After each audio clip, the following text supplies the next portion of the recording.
Bonjour à tous. Le sujet d'aujourd'hui est la télédétection dans le contexte de la viticulture.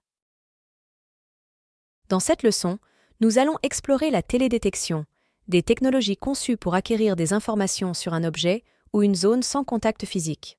En agriculture, cela implique généralement l'utilisation de capteurs satellitaires, aériens ou de drones pour surveiller la santé des cultures, l'état des sols et la variabilité des champs sur de vastes zones. Nous commencerons par une définition générale et un examen plus approfondi des concepts clés qui sous-tendent cette technologie. Nous examinerons ensuite la télédétection par satellite, l'utilisation des drones dans les vignobles et le rôle des systèmes d'information géographique, SIG. Enfin, nous conclurons par un aperçu des applications et des possibilités dans le domaine de la viticulture, en abordant à la fois les avantages potentiels et les défis, y compris les lacunes en matière de compétences et les obstacles économiques. Qu'est-ce que la télédétection ? La télédétection, également connue sous le nom d'observation de la Terre, est composée de deux mots. Remote, éloignement, et sensing, détection. Remote signifie loin, et sensing signifie acquisition de données, qui sont ensuite traitées pour produire des informations.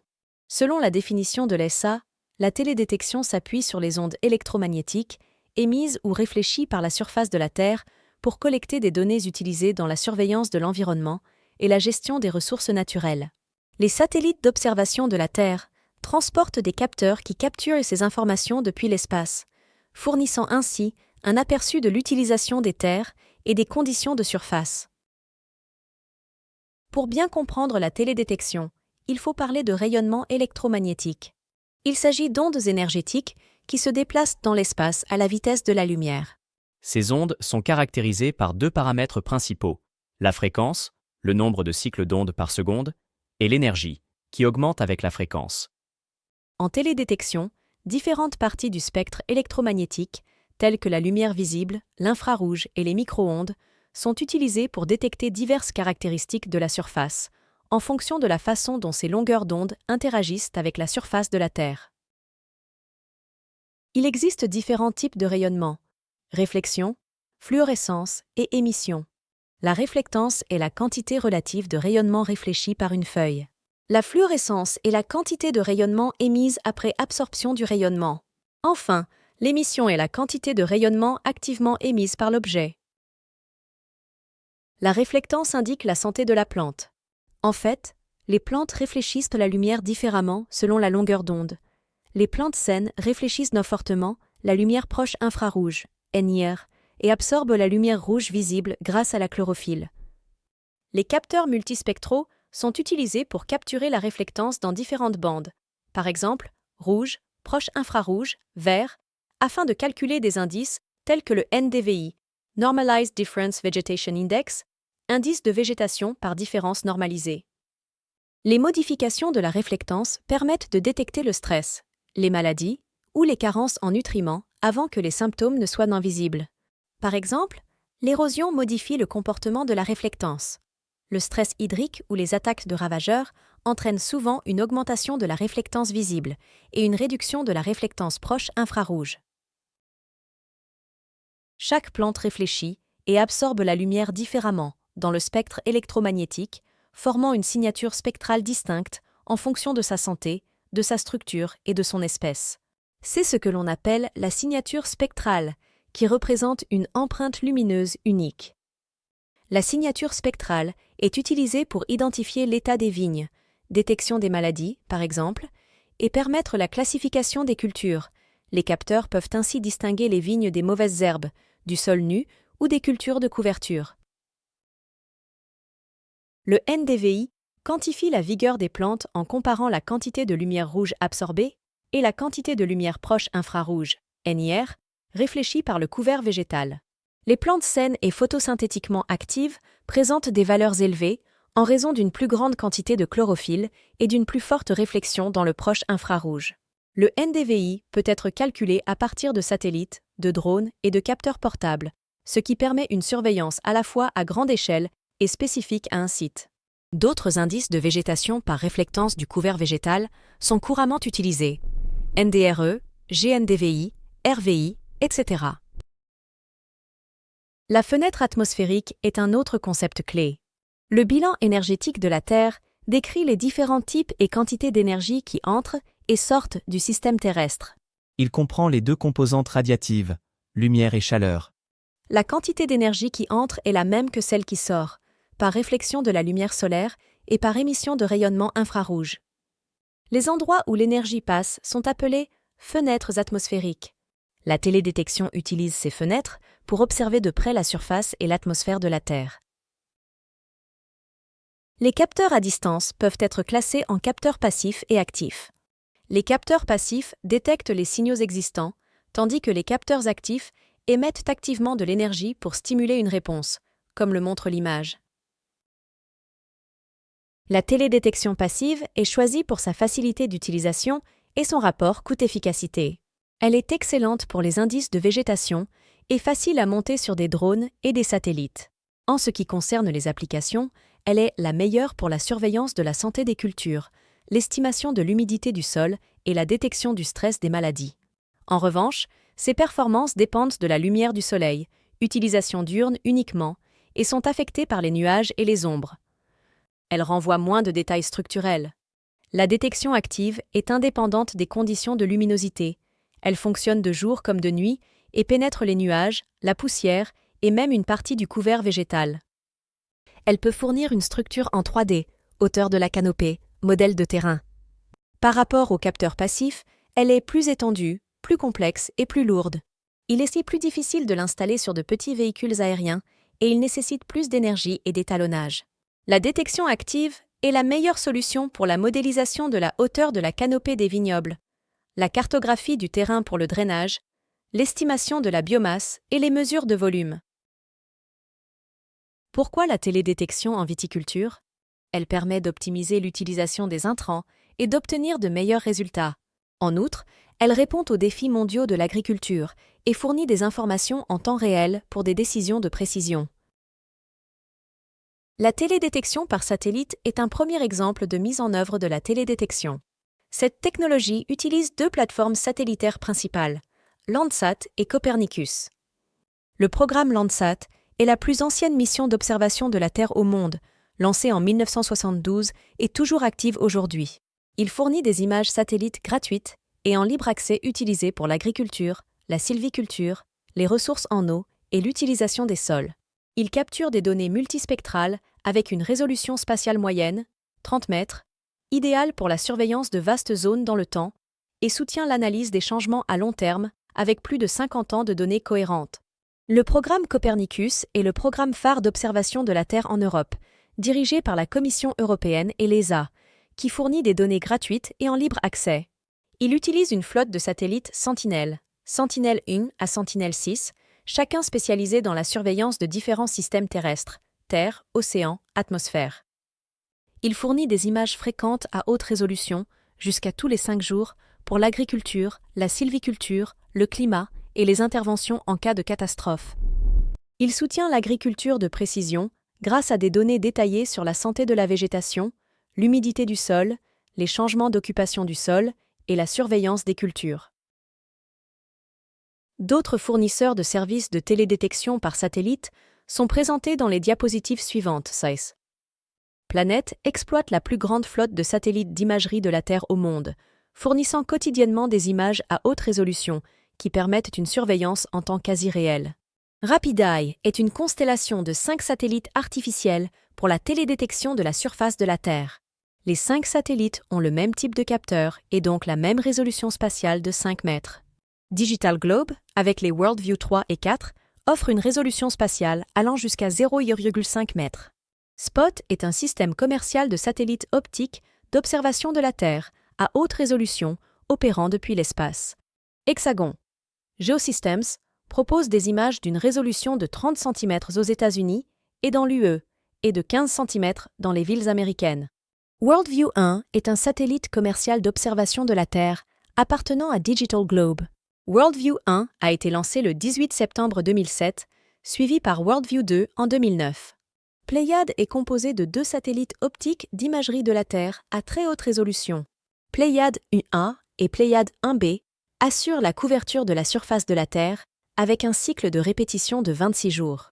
GeoEye 1 est un satellite d'observation de la Terre à haute résolution, appartenant à Maxar Technologies, anciennement Digital Globe, lancé en septembre 2008. Pour compléter la télédétection par satellite, voyons quels sont les avantages et les inconvénients de cette technologie.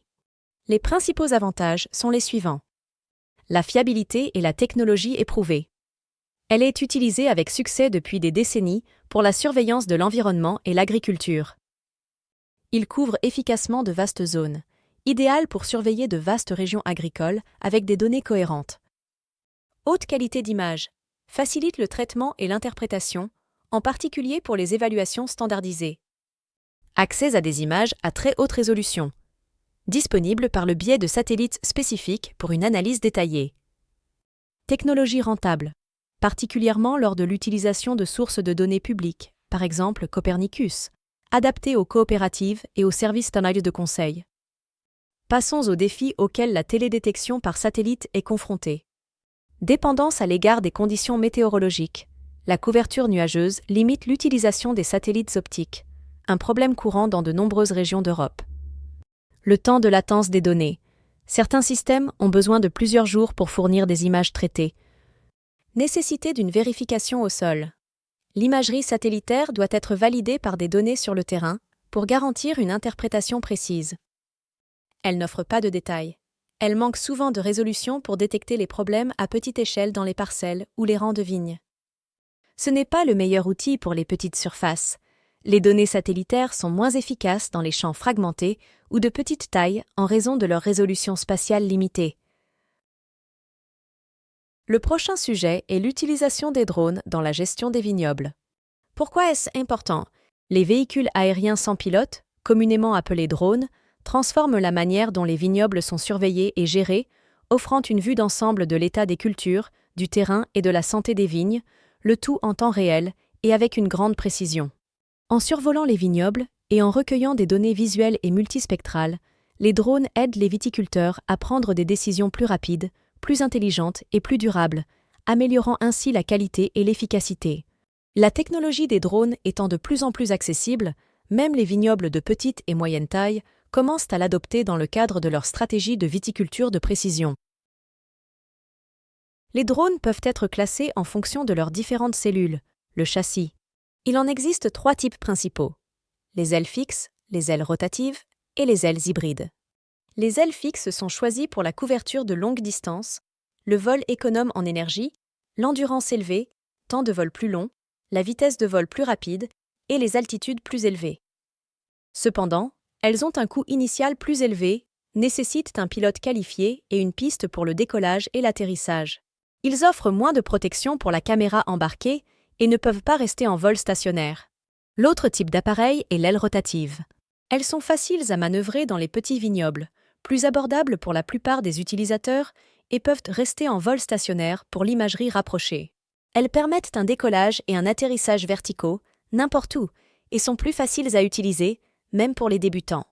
En revanche, ils ont une durée de vol plus courte par batterie, couvrent moins bien les grands champs et nécessitent une maintenance fréquente. Ils volent plus bas, moins de couverture par passage, et consomment beaucoup d'énergie. La dernière catégorie est celle des ailes hybrides. Elles se caractérisent par un décollage et un atterrissage verticaux et ne nécessitent pas de piste d'atterrissage. Elles sont adaptées aux zones étendues et irrégulières et polyvalentes pour différentes tâches. Enfin, elles combinent le vol stationnaire et le vol à longue distance. Leurs limites sont les suivantes: coût plus élevé, entretien plus complexe, nécessité d'un personnel qualifié, plus lourd et plus encombrant, moins de modèles disponibles.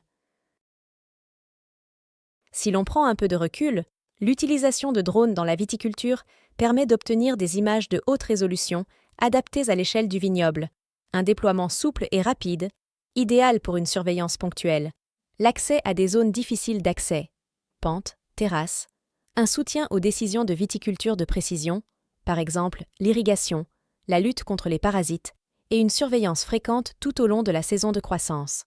Il y a également des défis à relever, à savoir temps de vol et zones de couverture limitées par batterie, nécessité de former les opérateurs et de respecter la réglementation, besoin de compétences en matière de traitement et d'analyse des données, dépendance à l'égard des conditions météorologiques et coûts initiaux élevés de l'équipement et de la formation. Passons maintenant au SIG, Système d'information géographique.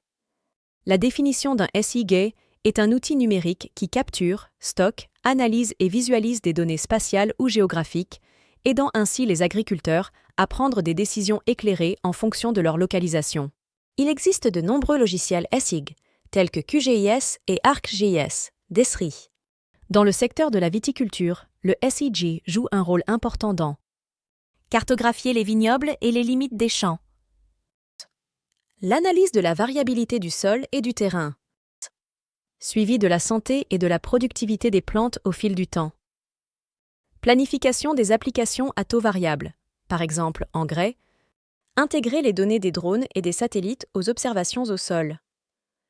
Ce système est utile car il permet de transformer des couches complexes de données en informations claires et localisées, ce qui contribue à optimiser le rendement, à réduire le gaspillage et à favoriser la durabilité dans la gestion des vignobles. La viticulture de précision exploite cette technologie, c'est-à-dire la télédétection, pour de nombreuses applications telles que la détection des mauvaises herbes, l'évaluation de l'état des nutriments et l'estimation du rendement. Parlons de la résolution en télédétection, les différents types de résolution et pourquoi ils sont importants. La résolution spatiale correspond à la taille de la plus petite caractéristique détectable, par exemple des pixels de 10 mètres comparés à des pixels d'1 mètre. La résolution temporelle indique la fréquence à laquelle les images sont capturées, tous les jours, chaque semaine ou à d'autres intervalles. La résolution spectrale décrit la capacité du capteur à détecter des différences subtiles dans les longueurs d'onde de la lumière, qu'il s'agisse d'images RGB, multispectrales ou hyperspectrales. Mais l'utilisation de la télédétection comporte aussi des défis pratiques. Les images volumineuses et haute résolution, issues de drones ou de capteurs hyperspectraux, nécessitent des logiciels spécialisés et un traitement de données long. Et il faut faire des compromis. Une résolution spatiale ou spectrale plus élevée signifie des fichiers plus lourds et des analyses plus lentes. Il est donc essentiel de trouver un équilibre entre résolution, rapidité et capacité de traitement. Pourquoi est-ce si important pour la prise de décision? Parce que la viticulture de précision repose sur des données précises et disponibles au bon moment. Une résolution trop faible peut masquer des variations critiques dans la vigne, et un traitement tardif peut faire rater des interventions essentielles, comme les traitements ou l'irrigation. Malgré leur grand potentiel, les drones et les satellites ont des limites, telles que la brièveté du temps de vol, la dépendance aux conditions météorologiques ou la faible fréquence de revisite. Des solutions alternatives sont nécessaires pour surmonter ces limites. Par exemple, il existe des plateformes alternatives qui offrent une couverture continue et stable et une surveillance à plus grande échelle. Il s'agit de ballons à basse ou haute altitude, de dirigeables ou d'avions. Les plateformes à basse altitude présentent les caractéristiques suivantes. Survolant les vignobles pendant de longues périodes, imagerie stable pour un suivi de précision, observation détaillée et localisée. Plateforme à haute altitude. Fonctionne dans la stratosphère, 15-20 km. Fournissent une large couverture régionale à haute résolution. Restent à flot pendant des jours ou des semaines, ce qui est idéal pour une surveillance continue. Combler le fossé entre la flexibilité des drones et la portée des satellites. Les nouvelles technologies impliquent la naissance de nouvelles compétences requises et de nouveaux besoins de formation. Pour la télédétection en viticulture, nous pouvons identifier 3 domaines principaux: le traitement et l'analyse des données, et les SIG, la connaissance des capteurs et l'interprétation des données, l'utilisation des drones dans les vignobles. Le traitement et l'analyse des données et les SIG sont liés à maîtrise de la visualisation des données, de la cartographie et de l'analyse spatiale. Capacité à utiliser des outils SIG, par exemple QGIS, ArcGIS, pour cartographier et surveiller les vignobles. Interprétation de la variabilité spatiale du sol, de la vigueur et du rendement. Combiner des données de drones, de satellites et de terrain pour une gestion précise. La connaissance des capteurs et l'interprétation des données sont liées à travailler avec des capteurs multispectraux, thermiques et NDVI. Savoir quels indicateurs reflètent la santé, le stress ou la maturité de la vigne. Traduire les données brutes en informations exploitables sur le vignoble. L'utilisation de drones dans les vignobles nécessite des compétences telles que planifier et exécuter des vols de drones en toute sécurité sur des terrains complexes, comprendre les paramètres de vol, le chevauchement des images et l'altitude, se conformer à la réglementation européenne sur les vols de drones dans les zones agricoles. Les vignobles de petite et moyenne taille peuvent être confrontés à des obstacles économiques dans l'adoption de la technologie de télédétection. L'achat de drones, de capteurs et de logiciels de traitement peut être prohibitif pour les petites exploitations. Outre l'investissement initial élevé, il y a aussi les coûts d'exploitation et de maintenance. Les dépenses courantes comprennent les réparations, le remplacement des batteries, les mises à jour logicielles et les éventuels frais d'abonnement aux plateformes de données. Le besoin de compétences techniques et de formation est un autre facteur de blocage. L'embauche ou la formation de personnel pour faire fonctionner les drones, interpréter les données SIG et gérer la technologie représente un coût caché que beaucoup ne peuvent pas se permettre. Enfin, la perception d'un faible retour sur investissement. Les avantages de la télédétection peuvent ne pas être immédiatement visibles ou mesurables, en particulier sur les petites parcelles, ce qui fait hésiter à investir. Nous terminerons la leçon d'aujourd'hui par un cas d'utilisation. L'utilisation du NDVI pour la gestion durable. Le NDVI est un indice de télédétection simple utilisé pour mesurer la santé et la vigueur de la végétation à partir d'un satellite ou d'un drone et qui peut être utilisé pour optimiser l'utilisation d'engrais. Voici les références utilisées tout au long de cette leçon. Merci et rendez-vous dans la prochaine vidéo.